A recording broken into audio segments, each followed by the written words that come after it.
കട്ടെടുത്താണെങ്കിലും 1 കോടി രൂപ ഞാൻ ഈ പറയുന്ന രാജീവ് ചന്ദ്രശേഖറിന് കൊടുക്കാം. അതല്ലാതെ ഒരു ബേസ് ഇല്ലാത്ത കാര്യം പറഞ്ഞുകൊണ്ട് ആൾക്കാരെ പറ്റിക്കുക. നുണ ഫാക്ടറി എന്ന് പറഞ്ഞാൽ ഇതുപോലെ ഒരു നുണ ഫാക്ടറി. അത് കഴിഞ്ഞ് BJP വെച്ചിരിക്കുന്ന മറ്റേതാണ് മാലിന്യ നിർമ്മാർജ്ജനം. ഈ മാലിന്യങ്ങളെ നിർമ്മാർജ്ജിക്കുക എന്ന് പറയുന്നത് ആദ്യം BJPക്കകത്തുള്ള ലീഡേഴ്സിനെ. ആരാണ്? തുഷാർ വെള്ളാപ്പള്ളി, കാട്ടുകള്ളനായ വെള്ളാപ്പള്ളിയുടെ മകൻ. അതുപോലെ മോദിയുടെ പേരും സംഘത്തിൻ്റെ പേരും പറഞ്ഞുകൊണ്ട് ഈ ആൾക്കാരെ പറ്റിക്കുന്നതിന് ഒരു അറുതി വരണം. ഇത് ഞാനും ഒരു പഴയ RSSകാരനാണ്, അത് നിങ്ങൾക്കൊക്കെ അറിയാം. BJP ഈ ഒരു അവസരത്തിൽ എന്തുകൊണ്ട് ഞാൻ ഇങ്ങനെ പറയുന്നു എന്ന് വെച്ചാൽ ഇത് എൻ്റെ വാക്ക് മാത്രമല്ല, ഒരുപാട് സ്വയം സേവകരുടെയും ഇവിടുത്തെ ജനങ്ങളുടെയും വാക്കാണ്. അപ്പോൾ ഇവർ മുന്നോട്ട് വെക്കുന്ന ആശയങ്ങൾ, അതുപോലെ പി സി ജോർജിൻ്റെ കോൺട്രിബ്യൂഷൻ എന്താണ്? ഒരു പൊളിറ്റിക്കൽ എത്തിക്സ് ഇല്ലാത്തൊരു മനുഷ്യൻ. ഇവിടുത്തെ KKR, ബ്ലാക്ക് പോലുള്ള ഇവിടുത്തെ ഹോസ്പിറ്റൽസ് അത്രയും വിലയ്ക്ക് മേടിച്ചുകൊണ്ടിരിക്കുന്ന ആ ഒരു കോക്കസും ഇവരും തമ്മിലുള്ള ബന്ധം എന്താണ്? അതുപോലെ ഈ പറയുന്ന അനൂപ് ആൻ്റണി പറഞ്ഞു 5 കോടി രൂപയാണ് MLA ഫണ്ടെങ്കിൽ നമുക്ക് അൺലിമിറ്റഡ് ഫണ്ടാണ് വരാൻ പോകുന്നത്. ഈ അൺലിമിറ്റഡ് ഫണ്ടിൻ്റെ സോഴ്സ് ആയിരുന്നു FCRA റിലീസ് ചെയ്ത് കൊടുക്കാമെന്ന് പറഞ്ഞിട്ടുള്ള വാഗ്ദാനമായിരുന്നു.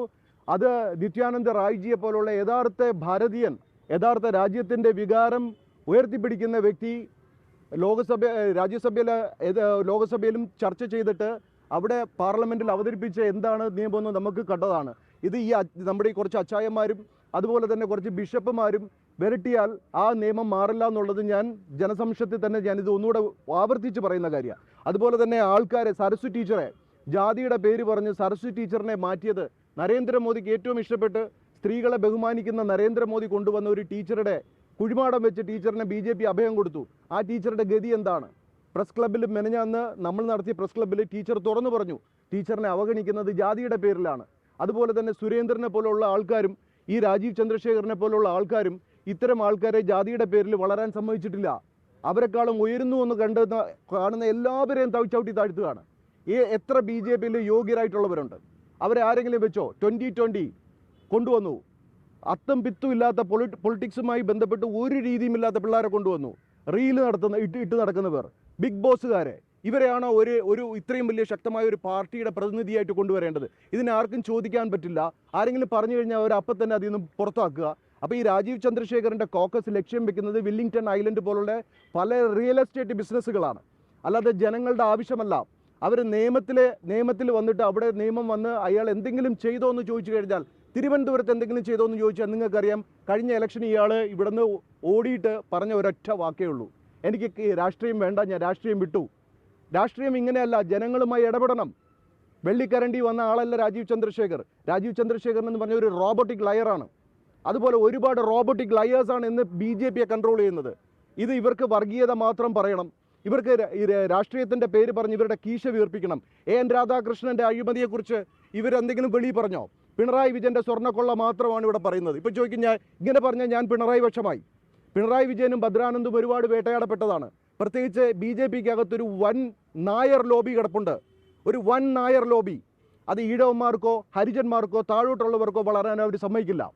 ഇത് പിണറായി വിജയനെ ഇന്ന് ഇത്രയും രീതിയിൽ ആക്രമിക്കുന്നത് കേരളത്തിൽ ഒരു ഈഴവ മുഖ്യമന്ത്രി ആയതുകൊണ്ടാണ്. ഇത് ഞാൻ ജാതി പറയുന്നതല്ല. ഇവർക്ക് വേണ്ടത് ഇവരുടേതായ ആൾക്കാർ. ഇപ്പോൾ രാജീവ് ചന്ദ്രശേഖർ നടത്തിയ കൊള്ള, രാജീവ് ചന്ദ്രശേഖർ നടത്തിയ തെണ്ടിത്തരങ്ങൾ ആരെങ്കിലും പറയുന്നുണ്ടോ? BJP പറയുന്നുണ്ടോ? അയാളെ ഗ്ലോറിഫൈ ചെയ്യാനല്ലേ ശ്രമിക്കുന്നത്. അതേസമയത്ത് വേറെ ആരെങ്കിലും ഇതുപോലെ പറഞ്ഞിട്ടുണ്ടെങ്കിൽ ആ വ്യക്തിയെ എല്ലാ രീതിയിലും തേജോവധം ചെയ്യും. സാമ്പത്തിക കള്ളക്കേസ് പറയും, പെണ്ണ് കേസ് പറയും, അതുപോലെ തന്നെ രാജ്യദ്രോഹിയാക്കും. അപ്പോൾ അതുപോലെ തന്നെ ഇവർ പറയുന്നുണ്ട് ഇവർ എല്ലാവരെയും തുല്യമായി കാണുന്നു എന്ന്. അങ്ങനെയാണെങ്കിൽ ഈ പറയുന്ന നിയമസഭാ തെരഞ്ഞെടുപ്പ് വരുന്ന സമയത്ത് ഒരു മുസ്ലിം സ്ഥാനാർത്ഥിക്ക് ഒരു സീറ്റ് ഇവർ കൊടുത്തോ? എത്രയോ ആൾക്കാർ, നല്ല ആൾക്കാരുണ്ട്. ഒരു മുസ്ലിം സ്ഥാനാർത്ഥിക്ക് സീറ്റ് കൊടുത്തോ? എന്തുകൊണ്ട്? അതാണ് ഞാൻ പറയുന്നത്, ഇത് ബിഷപ്പ് ജനതാ പാർട്ടിയായി പോയെന്ന്. ഇവിടെ ബിഷപ്പുമാരാണ് BJP എന്ത് ചെയ്യണമെന്ന് തീരുമാനിക്കുന്നത്. അതിൻ്റെ ഭാഗമായിട്ടാണ് ഷോൺ ജോർജിനെയും അതിൻ്റെ PC ജോർജിനെയും അതുപോലെ തന്നെ അനൂപ് ആൻ്റണിയെ കൊണ്ടുവന്നത്. അനൂപ് ആൻ്റണി എന്ത് പണിയാണ് ഡൽഹി ചെയ്തതെന്ന് നിങ്ങൾ അന്വേഷിച്ചിട്ടുണ്ടോ? എന്താണ് അയാളുടെ പണി? വെളി പറയാൻ പറ്റില്ല. ഷോണിൻ്റെ കോൺട്രിബ്യൂഷൻ എന്താണ്? ഷോൺ ഒരു നല്ല വ്യക്തിയാണ്, പക്ഷേ ഷോണിൻ്റെ അപ്പൻ എന്ന് പറയുന്ന ഇതുവരെ ഒരു അവസരവാദിയായ ഓപ്പർച്യൂണിസ്റ്റ് കേരള രാഷ്ട്രീയം കണ്ടിട്ടില്ല. അങ്ങനത്തെ ഒരാളെ എല്ലാ പാർട്ടിയും എടുത്ത് കളഞ്ഞൊരു വിഴുപ്പിനെ BJP എന്ന് പറയുന്ന ഒരുപാട് പേരുടെ ചോര കൊണ്ടുണ്ടാക്കിയ ഒരു പ്രസ്ഥാനമാണത്. അതൊരു പവിത്രമായ ഒരിതാണ്. രാജീവ് ചന്ദ്രശേഖരനോട് വെല്ലുവിളിക്കുകയാണ്. രാജീവ് ചന്ദ്രശേഖരൻ താമരയുടെ അർത്ഥം എന്താണെന്ന് ആദ്യം പൊതുജനങ്ങളോട് പറയുക. എന്താണ് BJP എന്ന് പഠിക്കുക. കേരളത്തിൻ്റെ നാഗ്പൂറായ തിരുവനന്തപുരത്ത് ഒരു പുഷ്പാർച്ചനയെങ്കിലും ഡോക്ടർ ജിയുടെ പാദത്തിലിട്ടിട്ടാണോ ഇയാൾ ഇറങ്ങിയത്? ചട്ടമ്പി സ്വാമിയുടെ പാദത്തിൽ ഒരു പൂ ഇട്ടിട്ടുണ്ടോ? ശ്രീനാരായണ ഗുരുവിൻ്റെ അവിടെ ശിവഗിരിയിൽ പോയിട്ടുണ്ടോ? അവിടെ പോയി നമസ്കരിച്ചിട്ടുണ്ടോ? ഇതൊന്നുമില്ല. അയാൾ ഓടിയത് ആദ്യം എങ്ങടാ? ബിഷപ്പിൻ്റെ ജിമ്മിൽ പോയി പുഷപ്പ് അടിച്ചിട്ട് വന്നിട്ടാണ് ഇയാൾ ഈ കഥ പറയുന്നത്. ഇയാൾക്ക് വേണ്ടത് ബിഷപ്പുമാരുമായിട്ടുള്ള ബിസിനസ്സാണ്, അല്ലാതെ ഹിന്ദുക്കളുടെ പ്രശ്നമല്ല, ജനങ്ങളുടെ പ്രശ്നമല്ല.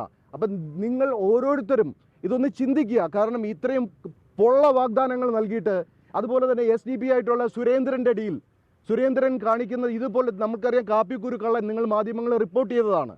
കാപ്പിക്കുരു മോട്ടിച്ച് റിയൽ എസ്റ്റേറ്റിൽ നിന്ന് കാപ്പിക്കുരു മോട്ടിച്ച ഈ കാപ്പിക്കുരു കള്ളനാണ് കേരളത്തിൻ്റെ തൊട്ടുമുമ്പിരുന്ന BJP അധ്യക്ഷൻ. അപ്പോൾ ഇതുപോലുള്ള കള്ളന്മാരെ മാറ്റി നമ്മുടെ കർണാടകയിൽ അറിയാം, ഒരു ചന്ദന കൊള്ളക്കാരനെ വരെ BJP ഫോറസ്റ്റ് മന്ത്രിയാക്കിയ കഥകൾ നിങ്ങൾ കേട്ടിട്ടില്ലേ? അപ്പോൾ ഇതുപോലെ ഈ കള്ളന്മാരെ, പിന്നെ മറ്റൊരു പ്രധാന കാരണം, ഒരു കാര്യം നമ്മൾ മറന്നുപോകരുത്.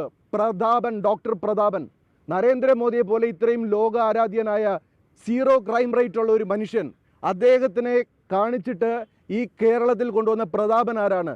മെഡിട്രീന ഹോസ്പിറ്റലിൽ 100ഓളം കേസുകൾ അയാൾക്കെതിരെ എടുത്തിട്ടുണ്ട്. അതിൽ 2 FIR ആണ് ഇയാൾക്ക് ഇട്ടിരിക്കുന്നത്. പഴയ സാധനങ്ങളെ, പഴയ ഹാർട്ടിന് ഉപയോഗിക്കുന്ന സ്റ്റെൻറ്റും അതുപോലെ തന്നെ നമ്മുടെ നീഡിൽസും ഉപയോഗിച്ചുകൊണ്ട് ആൾക്കാരെ 5 ലക്ഷം രൂപ പ്രധാനമന്ത്രിയുടെ കയ്യിൽ നിന്നും ലോൺ എടുത്ത് ഇൻഷുറൻസ് എടുത്തിട്ട് ഈ പൈസ കൂടാതെ 2-3 ലക്ഷം രൂപ പേഷ്യൻസിൻ്റെ നിന്ന് മേടിച്ച് അത്രയും വലിയൊരു ക്രിമിനലിനെ കേരളത്തിൽ കൊണ്ട് നിർത്തിയിരിക്കുക.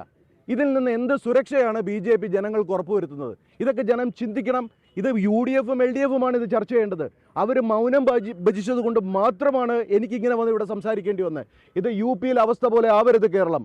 UPയിൽ BJP ഭരിച്ച് എന്തൊക്കെയാണ് കാണിച്ചതെന്ന് നമുക്കറിയാം. അവസാനം അതെല്ലാം പോയി ഒരു കാലത്ത്. അതിനുശേഷം യോഗി വന്ന് എന്ത് ചെയ്തു? യോഗി വന്ന ഒരു മാറ്റം നിങ്ങൾക്കറിയാം. യോഗിയുടെ ചിന്തയല്ല കേരളത്തിൽ. അതുപോലെ തന്നെ ധർമ്മത്തിനെ പറ്റി യാതൊരു വെളിവും വെള്ളിയാഴ്ചയില്ലാത്ത കുറേ കപട രാഷ്ട്രീയവാദികളുടെ ഇടയിൽ നിന്നും ഈ ചെന്നായ്ക്കളിൽ നിന്നും ജനങ്ങൾ സ്വയം രക്ഷ നേടേണ്ട ഒരു അവസരമാണിത്.